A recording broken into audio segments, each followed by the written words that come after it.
Hello, everybody. Today we're talking about art appreciation at home. And sometimes this is intimidating for parents because perhaps you don't have a real grounding in classical art or in quality art yourself. Maybe when you go to a museum, you don't know the difference between Cubism and Impressionism, and you certainly wouldn't know which artists fell within those two genres.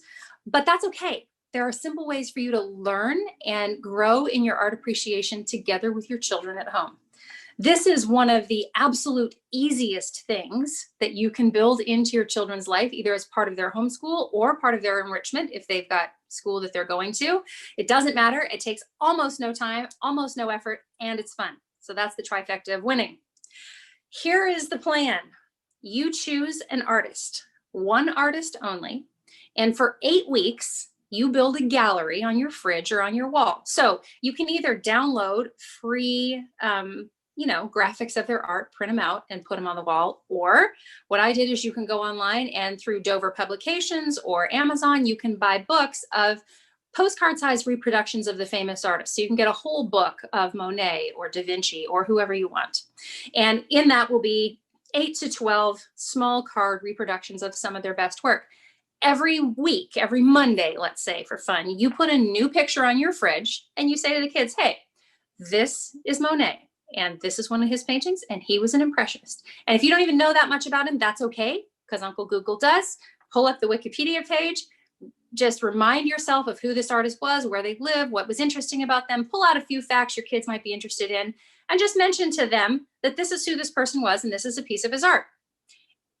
A week later, 2 or 3 days later, depending on how many cards you have and how long you want to go, put another card on the fridge, another piece of his famous art, also by the same guy. We're still on Monet, and we're going to stick with Monet for 8 full weeks and build a gallery.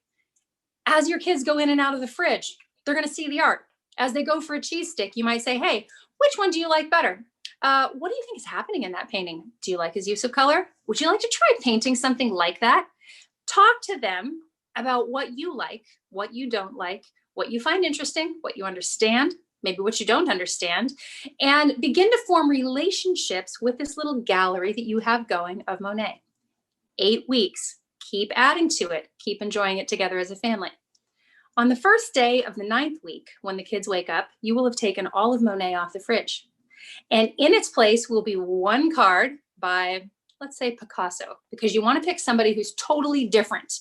Okay, don't stack 2 impressionist painters next to each other. Pick somebody totally different.